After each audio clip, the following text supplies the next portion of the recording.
Today I'm sitting down with Salima. She's a dancer whose dance journey didn't start until after she was an adult. I think you'll enjoy her perspective on pursuing personal growth as a dancer and as a person, no matter what age one is. So pour a cup of green tea and join us for Dancers in Studio Drinking Tea.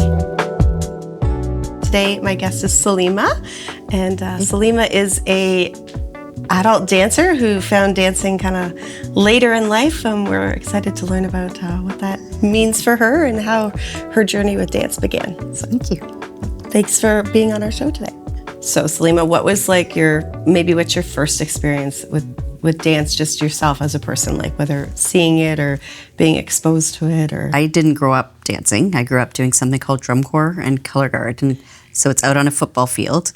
And the dance kind of evolved over the years as I started doing it, but I also spin a flag and a rifle and a saber. It sounds kind of strange, I know, but it's actually very cool. But that's where my training came from.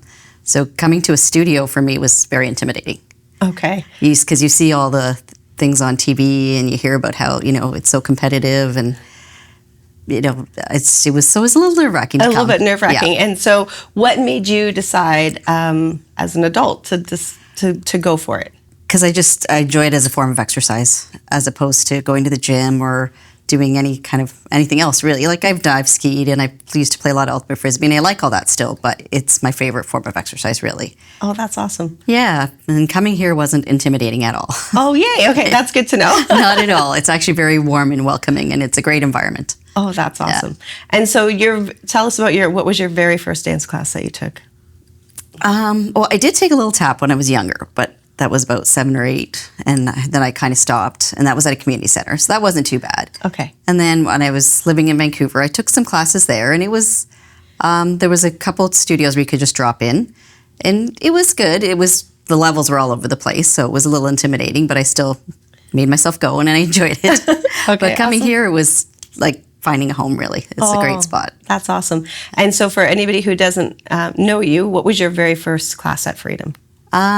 It was actually a jazz class. A jazz class. Yeah. Awesome. Yeah. And did you start with just one class, or did you start with a couple? I think I started with jazz and lyrical. It's been quite a while now. So. It's been quite a while. Yes, I was going to say. And now you're into 12 years of studying jazz and lyrical. Yeah. And you've studied ballet there as well. Yep, I did a couple years of hip hop. Couple years of hip hop. Yeah. And so, what makes it exciting for you, or what do you enjoy most about dancing for yourself as a grown-up?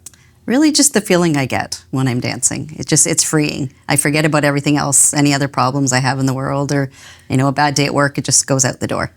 And I love coming too, because everybody's so accepting and inviting, and we share our stories with each other, and everybody's just welcoming. So it's a nice place to come to, really. That's awesome. I feel like, particularly too, I think sometimes people forget that, like, you think, okay, you can only dance when you're young. Right. And we have this beautiful world of grown adults, women and sometimes men too, and they still have this beautiful passion for dance, right? Yeah. And this artistry to learn and to continue to grow. Yeah, it's a very hard thing to find too.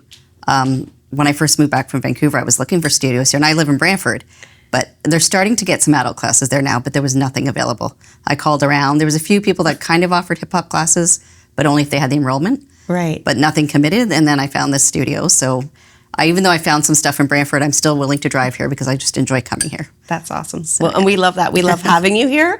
For anybody who's listening at home or watching at home, what would you say to them if they're thinking about starting to take dance classes as an adult, even if they've never danced before? Right. Come and try it out. Honestly, there's a place for everyone here, and that's one of the things I like, is that you'll fit in somewhere. You'll fit in somewhere. Yeah. And for you personally, like, I know you said it's somewhere you can forget the rest of your day, right? Yeah. Do you have like a favorite style that you like to do? Lyrical's definitely my favorite. It's kind of comes back to just how I feel, how my body feels when I doing that style and that movement. Like, jazz is fun and I enjoy it, but I don't know, I think it's more emotional, and I like that connection to emotions, I guess. Yeah, no, and that's great. I think, to be honest, I've never really thought about why I like it. No, that's great. That's good. I just do. Yeah, and that's awesome. I feel like so much of dance too, when you're storytelling is happening, right? Yeah. And so lyrical is beautiful because you get that emotion and you get to tell And that it's not story. as rigid as ballet. Yeah, it's not as rigid as ballet. But still Yeah. uses all that training and technique, and which I enjoy doing too. So. Yeah, and that's awesome. So when you're thinking about lyrical, and you're saying it's your favorite, it's like, so that's 10 to 12 years now that you've been doing lyrical, and you've probably told several stories at this point. Is it the movement of how you're moving your body, or is it that connection between the movement and the emotion that gets you? I'd say it's a combination of both. Yeah. Because I think I like contemporary, but it's kind of evolved from contemporary being my favorite to lyrical. And I think because it does have more of a storyline to it that you can connect to. That you can connect to, right? And for myself, I love lyrical, right? For the same reasons, where it's very literal in the sense that you're telling a story that you're using the lyrics to express, and I think that's great. Over the years, I feel like there's lots of times where adults sometimes will kind of give more input maybe than kids will. Right. On we have more stories we can connect to, more life experiences to connect to. Yeah. So. And I think that's something else. Sometimes people maybe think, oh, I'm too old for it, but it's actually that life experience sometimes gives you better pieces, right? Because you can connect with them in a way that maybe somebody who's 7 or 8 can't. Right. Yeah. Absolutely. Yeah, really, you're never too old. As long as you can keep moving, I don't think you're ever too old, really. No, I agree with I hope that. to be doing it into my 70s, 80s, I hope. I love that. No, I love that. As long as I can, I want to. That's great. I mean, I'm sure I'm probably one of the oldest, if not the oldest in the studio. No, you know what? There's actually a lady, we have a couple ladies in their 70s. Oh, yeah? Oh, wow. Yeah, That's so awesome. you're just a spring chicken. But I love hearing you say that, because I think sometimes it's so easy for us to think that we're past certain things, right. And it's like, really, as long as you can move, you can dance, right? I remember being a kid and seeing Carol Burnett, and she was on like a variety show, and she popped out of like a trunk, and she was 80, and she had this like big fan kick and dropped into the splits, and I remember thinking, like, I want to be able to do that. That sounds familiar. Yeah, it's like, I want to be able to do that when I'm 80. I don't want to be done yet. Do you feel like in dance, has dance affected anything from like your outside life? Like, do you from like whether it just being confident or anything like that? I think it's helped a lot with stress, really. It's a big stress releaser for sure. It's something to look forward to every day. I mean, I like my work, but it kind of gets me through the day knowing I'm going to be going to a dance class later that night. Okay, that's awesome to know. That's great. When you're having a bad day, it's like, okay, there's something to look forward to. That's good. And the stress release. I know sometimes even I feel like that, and you get here and then you start to move your body and you get those good endorphins. We always have such good laughs all the time. So that's one of the best parts of coming, really. Yeah, I love that. I always feel like when I end on an adult class, it's like I leave with a little bounce in my step, because there's a lot of joy, there's a lot of laughter. And I feel like you get like-minded people, right? Who want to move. Maybe the gym isn't for them either, right? I think if we probably asked most of our adult dancers that. Yeah.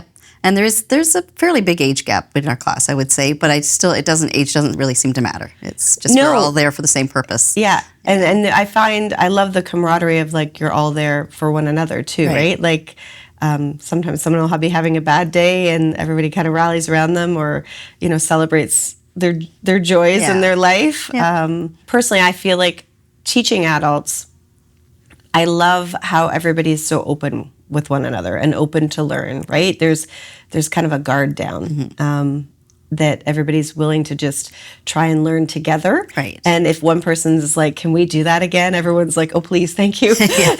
I mean, really, when it comes down to it, we're here for fun. Yes. And that's what I think sometimes people lose sight of. Yeah. It's for fun, especially when it comes to competitive dance and that kind of thing. Yeah, it's fun, it's joyful, Yeah. It's a way to express yourself. Yeah. I think you guys have a great connection in the sense that whenever you do perform, you're always so beautiful together, and I do think it's that connectivity that you have amongst one another, that it doesn't just feel like 8 dancers on a stage, but it feels like one person with 8 people in that piece, right? Like there's always this beautiful like uniqueness to that, right? Where it doesn't feel like 8 separate people. Right. It feels like a team really I think we all want connected. each other to do well, too. And Yes, absolutely. We're not competitive with each other. We No. want everybody to feel good and feel confident with what they're doing. Yeah, and different from the gym that way, right? I know personally I may be just biased because I love to dance, but you go to the gym and you just kind of, I would always feel a bit intimidated or things like that, where you come here and everybody's working together for this greater goal and supporting one another so that when you do get it, you feel excited for each other. There's no judgment there. Right. Yeah. No, that's great.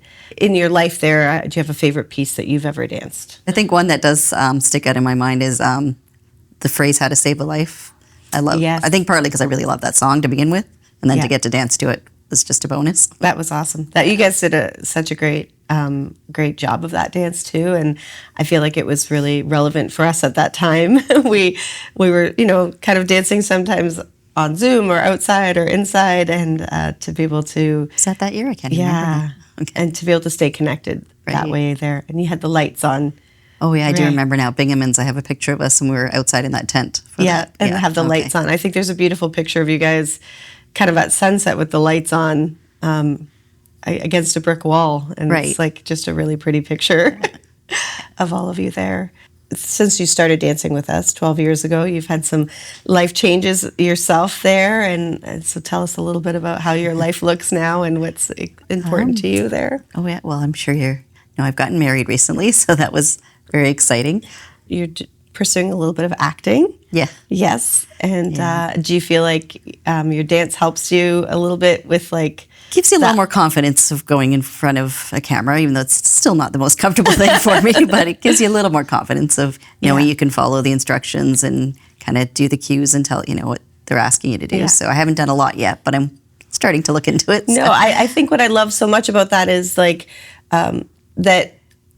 growth, that you're still, you said to me earlier, I don't ever want to look back and say I didn't try. And say I didn't try, right? And I think it's so easy as grown-ups sometimes to go, oh, well, that was a dream when I was a kid. Right. And I think you're such a beautiful example of somebody who's still going after all the things that they love. And sometimes those things might change over time. And it's awesome. Yeah, sometimes they don't happen, but at least you try is how I look at it.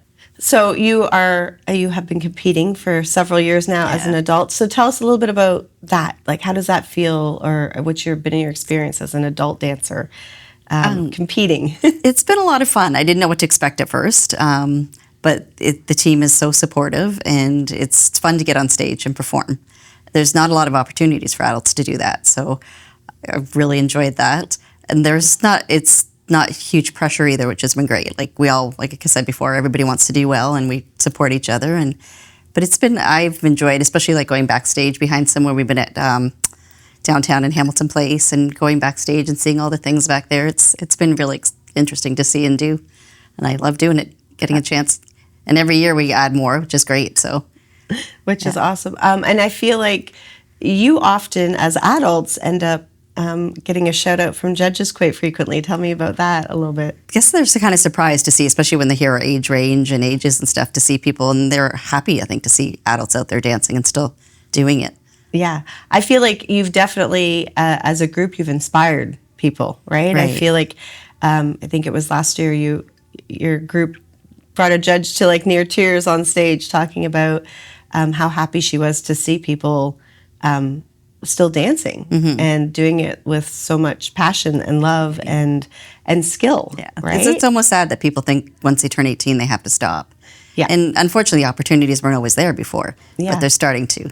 Yeah, and I think it's important that because it's an art form that we keep growing, right? That you get to I love. Coming back to what you said, 80 years old. We want to be as long as you can dance, as long as you can move, you can dance. Yeah. And I think it's such a great form of expression, and it's healthy for your mind and your body, right? Never thought about that before, but now as I'm getting older, I'm like, yeah, it's a good thing. And I do find my memory isn't as good. I don't remember as well as from week to week as I used to, but I'm liking that I'm still challenging my brain Yes. to remember that stuff. Yeah, absolutely. And that's where I feel like that commitment to one another as a team, right? You come in together and sometimes maybe you'll remember one part and someone else will remember another part, and together it's like, okay, yay, together we can do it.